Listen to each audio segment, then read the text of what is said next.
Assalamualaikum warahmatullahi wabarakatuh.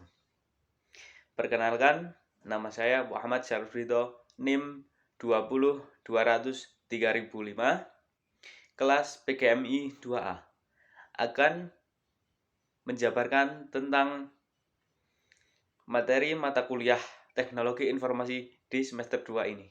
Yang pertama, saya akan menjabarkan tentang materi Google Form. Apa kalian tahu Google Form itu apa? Apa saja manfaatnya, sejarahnya, bagaimana cara membuatnya, Google Form itu seperti apa. Oke, yang pertama saya akan menjabarkan tentang pengertian Google Form. Google Form adalah layanan dari Google yang memungkinkan Anda untuk membuat survei. Survei apa? Yaitu survei tanya jawab dengan fitur formulir online yang bisa dikustomisasi sesuai dengan kebutuhan. Jadi, Anda bisa mendapatkan jawaban secara langsung dari audiens atau murid atau mahasiswa Anda yang mengikuti survei tersebut. Selanjutnya, saya akan menjabarkan tentang sejarah Google Form. Google Form awalnya dimulai sebagai fitur Google Spreadsheet di tahun 2008, dan di tahun setelahnya, peluncuran asli Sheet, Anda bisa menambahkan formulir yang di spreadsheet memformalnya dalam lembar terpisah dan melihat tanggapan formulir, dan Anda di lembar yang lain itu dasar tapi itu berhasil. Dan kemudian di 2016 yang lalu Anda juga dapat membuat dan mengelola formulir dari docs.google.com atau form dengan template dan akses cepat ke semua formulir dan Anda di satu tempat itu tersebut. Dan Google Form ini merupakan alat formulir berfitur lengkap yang tersedia gratis dan bisa Anda buat di akun Google Anda, dan Anda dapat menambahkan jenis pertanyaan standar, fitur drag and drop sesuai keinginan atau urutan yang Anda suka. Dan yang berikutnya, saya akan menjabarkan tentang manfaat Google Form. Apa sih sebenarnya manfaat dan kegunaan Google Form? Kalau kalian tahu, banyak sekali, dan beberapa di antaranya adalah memudahkan Anda untuk membuat sekaligus mengoleksi atau mengumpulkan sebuah data. Kenapa harus Google Form? Karena Google Form akan mengumpulkan data dengan baik dan tentunya real time.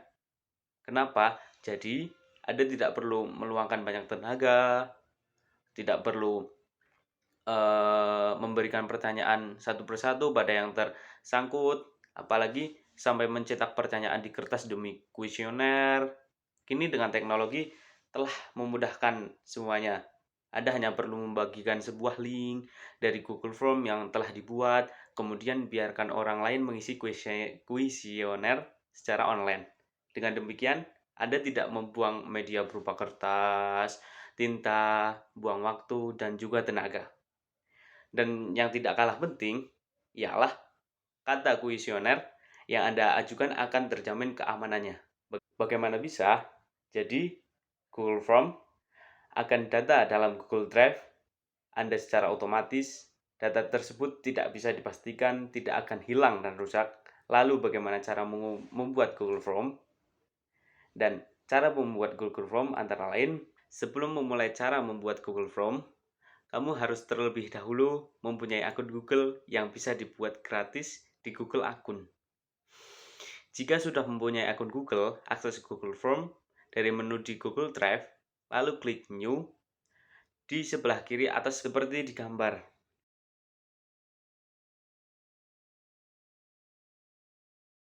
Setelah muncul beberapa pilihan layanan Google, pilih Google Form.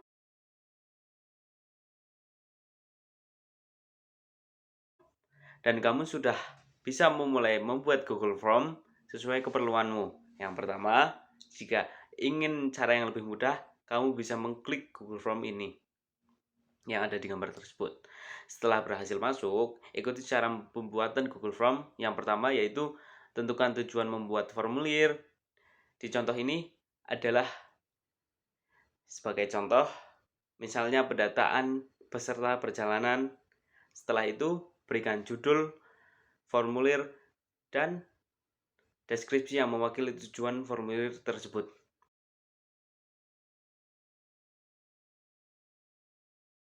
Yang kedua, buat daftar pertanyaan untuk mendata jawaban yang kamu butuhkan. Ada pula beberapa jenis jawaban yang bisa kamu pilih, seperti jawaban panjang atau pendek, dan pilihan ganda, checkbox, tanggal, waktu, jam, unggah file, dan sebagainya, yang akan menentukan jenis respon pengisi formulir.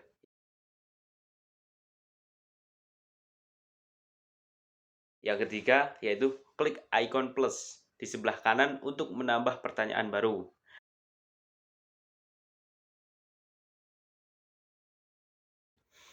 Yang keempat, kamu juga bisa menentukan apakah pertanyaan kamu wajib dijawab atau tidak. Fitur ini bisa mempermudah atau mengoleksi informasi penting yang diperlukan, seperti nama atau nomor telepon. Nantinya akan muncul juga seperti bintang merah di dekat pertanyaan yang wajib dijawab mengisi formulir tersebut.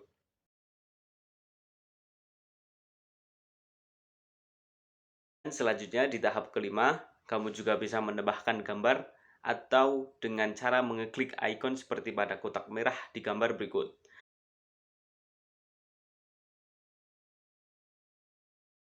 Dan yang keenam, di pilihan ganda atau checkbox, kamu bisa menambahkan pilihan bebas yang bisa diisi sendiri oleh pengisi formulir. Caranya dengan mengklik add other seperti yang ditandai kotak merah pada gambar berikut.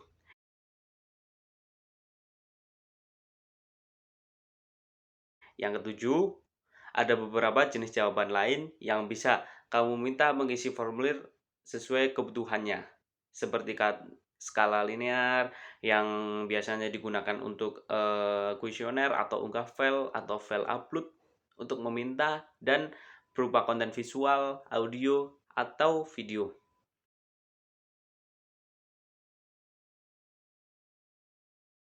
Dan yang kedelapan, jika diperlukan, jangan lupa meminta informasi pribadi untuk bertukar informasi seperti nomor telepon, akun media sosial, atau email, atau masih banyak yang lain. Dan yang kesembilan, kamu juga bisa membagi section pertanyaan sesuai keperluanmu. Caranya dengan klik icon yang terletak di paling bawah.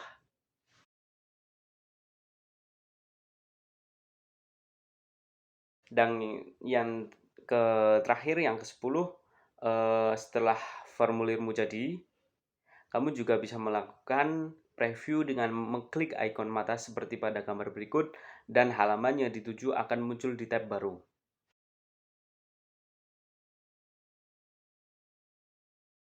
Dan yang materi yang berikutnya, saya akan menjabarkan tentang materi Google Classroom. Apa kalian tahu Google Classroom itu apa? Oke, saya akan menjabarkan. Google Classroom adalah sebuah aplikasi yang memungkinkan terciptanya ruang kelas di dunia maya. Google Classroom merupakan salah satu fitur pendidikan yang disediakan oleh Google Apps for Education yang dirilis ke publik pada tanggal 12 Agustus tahun 2014. Namun Google Classroom baru banyak digunakan pada pertengahan tahun 2015.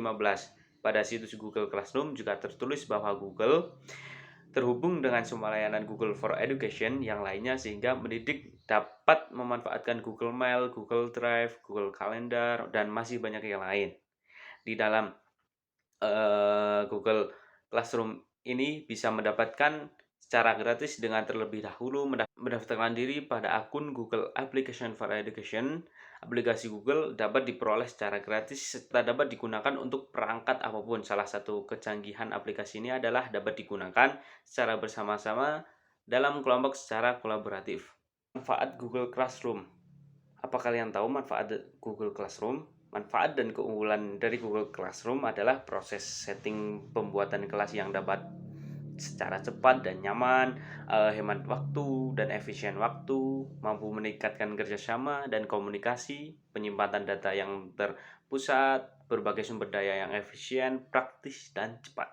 Dan ini pasti yang ditunggu-tunggu, yaitu cara membuat Google Classroom. Yang pertama, pastinya kamu masuk ke aplikasi Google Classroom atau akses lewat handphone. Dan yang kedua, klik Get Started dan pilih alamat URL atau email Google yang ingin digunakan untuk bergabung di Google Classroom. Yang ketiga, tekan tanda plus di pojok kanan. Yang keempat, ada dua pilihan, yaitu join class dan create class. Jika bermaksud untuk bergabung di salah satu kelas, pilih yang join class. Yang kelima yaitu masukkan 7 digit kelas kode yang sudah diberikan terlebih dahulu. Jika dosen atau guru belum memberikan kelas kode, segera meminta kepada gurunya. Yang keenam, jika sudah tergabung dalam kelas, bisa melihat tugas atau materi yang dibagikan pengajar di stream atau classwork. Yang ketujuh, setelah kelas dibuat, Google Classroom akan otomatis generate kelas kode, bisa membagikan akses kode ini kepada para murid agar bisa join kelas. Yang kedelapan, pada bagian classwork bisa digunakan untuk mengunggah materi, memberikan tugas, atau mengadakan kuis. Yang kesembilan, agar lebih mudah dan hemat waktu, pertanyaan kuis tidak perlu diketik satu persatu di bagian question atau pertanyaan. Di tahap yang ke-10, jangan lupa tetapkan skor maksimum yang bisa didapat pelajar dan tenggat waktu atau do, kemudian klik actions. Yang ke-11, lakukan hal yang sama untuk memberikan tugas berupa daftar pertanyaan. Yang terakhir, yang ke-12, jangan lupa teteskan skor maksimum yang bisa didapatkan pelajar dan tepat waktu, kemudian klik as. Di materi yang berikutnya, saya akan menjabarkan tentang materi blog. Blog merupakan situs web yang berisi tulisan, artikel, atau informasi yang bermanfaat yang diupdate atau diperbarui secara teratur dan dapat diakses secara online baik untuk umum ataupun pribadi.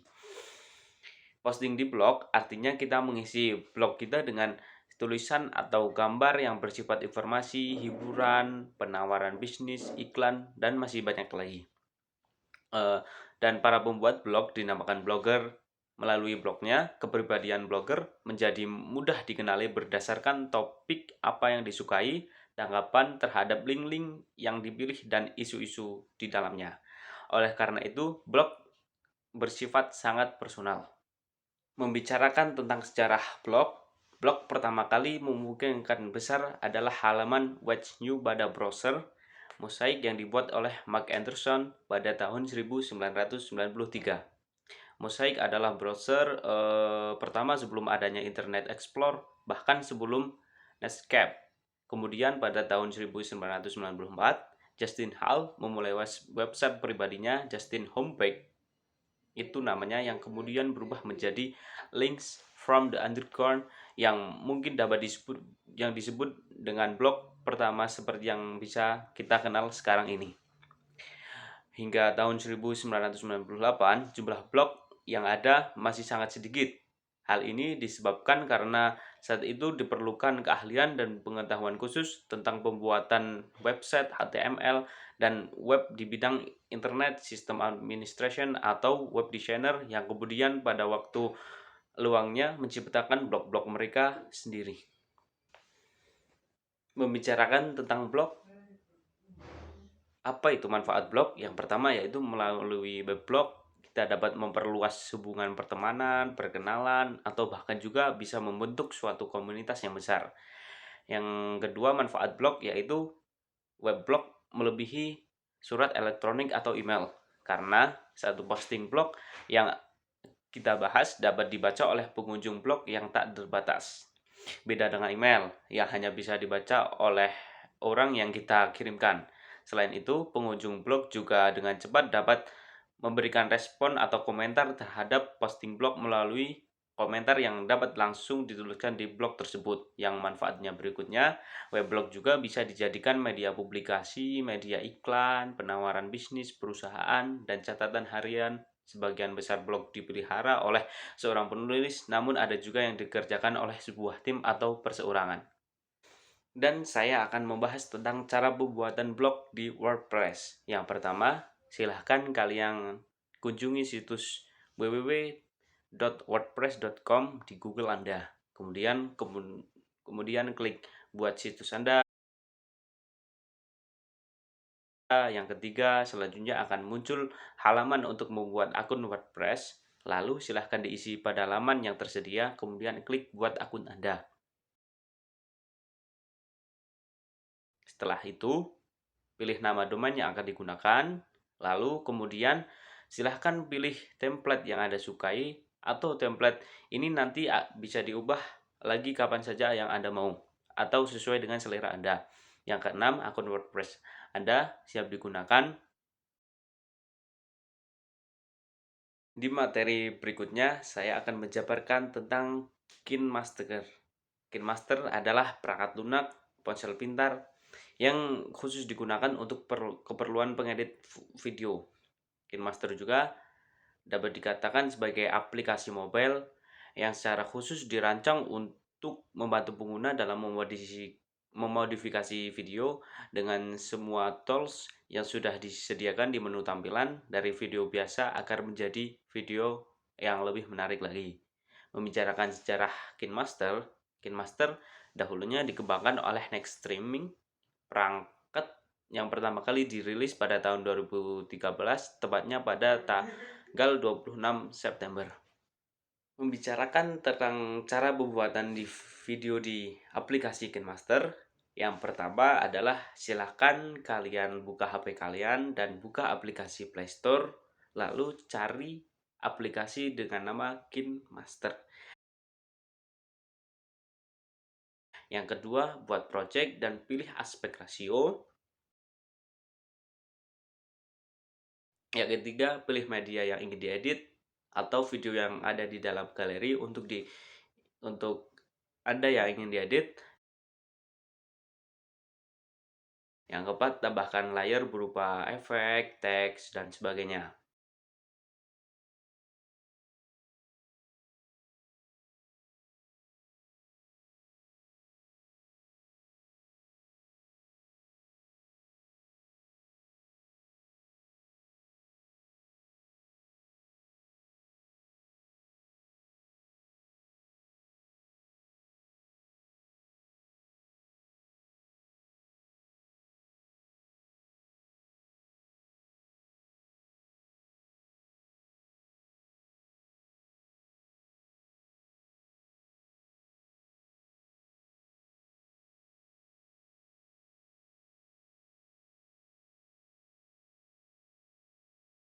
Yang kelima, ambil dan tambahkan foto dan video.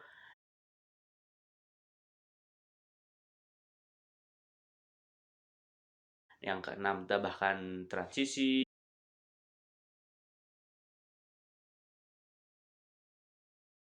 Yang ketujuh juga, gunakan fitur trim and split.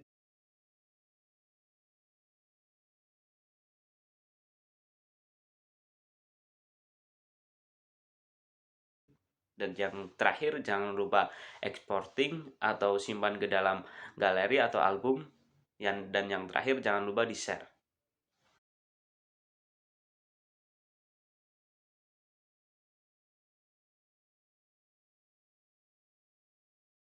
Kembali lagi di materi yang berikutnya, saya akan membicarakan salah satu aset raksasa milik Google, yakni apa? YouTube. Hampir semua orang di belahan dunia manapun dapat menggunakannya dengan fitur-fitur yang ditawarkannya, selalu dapat memanjakan penggunanya. YouTube merupakan sebuah website yang memfasilitasi penggunanya untuk berbagi video, dan mereka miliki atau sebatas menikmati sebuah video klip yang diunggah oleh berbagai pihak atau orang tersendiri. Terdapat berbagai macam video yang dapat diunggah ke situs, seperti misalnya video klip musik dari musisi tertentu, film pendek, film televisi, dan masih banyak yang lainnya. Membicarakan tentang sejarah YouTube, situs YouTube didirikan oleh mantan pekerja PayPal pada tahun 2005 bulan Februari. Dilansir dari Wikipedia, situs ini kemudian beralih menjadi milik Google pada akhir tahun 2006. Hingga akhir 2006 hingga saat ini, sebagian besar konten di situs diunggah oleh individu. Namun beberapa perusahaan media seperti CBS, BBC, Vivo, Hulu, dan beberapa perusahaan lain yang menayangkan materi mereka melalui situs ini sebagai bentuk program kerjasama. Di YouTube sendiri mulai menjadi startup teknologi setelah menerima investasi dari Sequoia Capital terbesar 11,5 juta US dollar. Dan membicarakan tentang manfaat dan fitur-fitur YouTube, yaitu manfaat YouTube yang pertama, sumber informasi, media promosi, sumber penghasilan juga, dan fitur-fitur YouTube diantaranya yaitu ada autoplay, anotasi, pengatur kecepatan video, subtitle, dan download video untuk kita nikmati videonya. Dan membicarakan dengan cara membuat channel YouTube di PC atau komputer atau laptop, silahkan gunakan akun Google, buka situs www.youtube.com di browsermu. Yang kedua, klik login di pojok sebelah kanan dan masuk dengan akun Googlemu. Yang ketiga, setelah masuk dengan akun Googlemu, pada pojok kanan atas, klik akunmu. 4, pilih opsi channel atau create channel. Yang kelima, setelah itu akan muncul pop-up untuk memilih nama channel sesuai akun Google atau membuatnya sendiri secara custom. Pilih nama custom agar kamu bisa menentukan nama channel YouTube-mu sendiri. Yang keenam, setelah itu masukkan nama channel yang ingin kamu buat tentang syarat dan ketentuan, lalu klik buat. Dan ketujuh, channel YouTube yang Anda buat sudah berhasil. Tentang cara pembuatan channel YouTube maupun dari komputer, dari laptop, pembuatan channel YouTube juga bisa di ponsel. Yang pertama dengan cara buka aplikasi YouTube pada ponselmu. Yang kedua, jika menggunakan ponsel Android, biasanya akun Google sudah terintegrasi di aplikasi YouTube.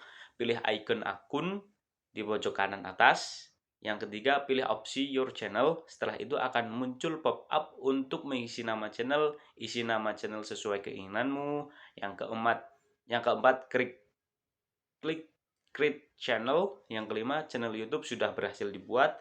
Ubah foto profil, deskripsi channel, dan kamu juga bisa memberi tautan ke situs atau media sosial lainnya. Atau juga untuk bahasa sekarang, atau meng-share link dari YouTube kamu yang sudah diupload. Baik, dari beberapa materi yang lalu, saya di sini akan menyampaikan materi terakhir, yaitu cara membuat PowerPoint yang dimetodekan dengan hyperlink agar bisa menambahkan foto dan gambar. Yang pertama, pengertian Microsoft PowerPoint adalah sebuah program komputer untuk presentasi yang dikembangkan oleh Microsoft dalam paket aplikasi kantoran, Microsoft Office, Microsoft Word, Excel, Access, dan beberapa program lainnya. Jadi PowerPoint berjalan atas komputer PC berbasis sistem operasi Microsoft Windows dan juga Apple Macintosh yang menggunakan sistem operasi Apple Mac iOS, meskipun pada awalnya aplikasi ini berjalan atas sistem operasi Xenix. Aplikasi ini sangat banyak digunakan, apalagi oleh kalangan perkantoran dan bisnis. Cara para pendidik, siswa, dan trainer dimulai pada versi menjadi Microsoft PowerPoint. Versi terbaru dari PowerPoint adalah versi 12 atau Microsoft Office PowerPoint 2007 yang bergabung ke dalam paket Microsoft Office System 2007. Dan selain itu, manfaat Microsoft PowerPoint yang pertama adalah memudahkan dalam pengaturan presentasi sehingga tampilan lebih menarik tanpa harus mengeluarkan biaya tambahan. Dan manfaat Microsoft PowerPoint yang lain adalah salah satunya bisa menambahkan audio ataupun video ke dalam PowerPoint tersebut sehingga terkesan lebih hidup dan lebih menarik untuk dilihat. Yang selanjutnya, mempermudah dalam membuat animasi PowerPoint yang lebih bagus dengan berbagai animasi terbaru dari Microsoft PowerPoint atau Microsoft Office tersebut. Dan manfaat yang lainnya, kita dapat mengakses presentasi dari lebih banyak lokasi dan perangkat PC. Dan yang terakhir, manfaat terakhir adalah serta memudahkan dalam mengatur slide dan mencetak lembar kerja. Dan kalian yang masih awam atau kurang jelas tentang cara menginstal Microsoft PowerPoint, saya akan menjelaskan cara menginstal Microsoft PowerPoint 2007. Dan sebelum melakukan instalasi, perhatikanlah hal-hal berikut. Yang pertama, sistem operasi Windows. Yang kedua, hardware. Yang ketiga, masukkan CD. Ada CD-ROM akan muncul kotak dialog untuk memasukkan serial number sebagai verifikasi keaslian software. Yang keempat, lalu tekan next dan muncul kotak dialog pilihan instalasi yaitu install now. Menginstal semua aplikasi yang terdapat pada Microsoft Office. Customs, memilih sendiri aplikasi yang akan diinstal. Yang ketujuh, Microsoft PowerPoint yang telah ada install dapat digunakan untuk mengerjakan. Dan yang terakhir, saya akan menjelaskan cara metode menerapkan hyperlink pada Microsoft PowerPoint 2007. Caranya penggunaan hyperlink yang pertama, buatlah sebuah button dengan gambar dengan tujuan membuat hyperlink tersebut. Yang kedua, pada Microsoft PowerPoint 2007, buka insert bagian atas, lalu shapes, pilih yang Anda suka. Yang ketiga, kemudian aktifkan button tersebut, klik kembali insert. Yang selanjutnya hyperlink kita akan diminta untuk menunjuk suatu lokasi yang dituju, lalu selesai. Yang keempat, jika ingin menggunakan caption lain, ada pada icon sebelahnya, yaitu action. Mungkin paparan beberapa materi mata kuliah teknologi informasi yang saya jabarkan cukup sekian, kurang lebihnya mohon maaf, dan saya pribadi berterima kasih kepada Bu dosen yang telah membimbing saya ataupun teman-teman kelas saya di semester 2 ini di kelas PGMI A. Sekian, terima kasih. Wassalamualaikum warahmatullahi wabarakatuh.